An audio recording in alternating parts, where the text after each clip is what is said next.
এ পর্যন্ত দেশে ফিরেছেন ৫,০০০-এর বেশি হাজি। ফিরতি ফ্লাইটের দ্বিতীয় দিন শনিবার এসেছেন ১,০০০-এর বেশি হাজি। কিছু বেসরকারি হজ এজেন্সির প্রতারণায় সৌদি আরবে থাকা খাওয়া সহ নানা রকম ভোগান্তির কথা জানান তারা। রীতা নাহারের প্রতিবেদন। শনিবার ১০টি ফ্লাইটে দেশে ফিরবেন ৩,৯৮২ জন হাজি। এর মধ্যে ফ্লাইনাসের ২টি ফ্লাইট বিলম্বিত।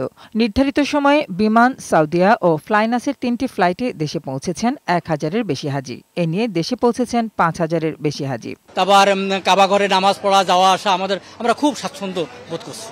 ৫ ওয়াক্ত নামাজ আমরা হেরেম শরীফে পড়তে পারছি। হজে গিয়ে থাকা খাওয়া নিয়ে প্রতারণায় দুর্ভোগের শিকার অনেকে। চ্যাম্পিয়ন্স ট্রাভেল এজেন্সির মাধ্যমে যারা হজে গেছেন, এদিন দেশে ফিরে তারাই এমন অভিযোগ করেছেন। আমাদের এখানে বহুত কষ্ট হয়েছে, আজকে বলি কথা, আসা যাওয়া কষ্ট, খাওয়া দাওয়া কষ্ট।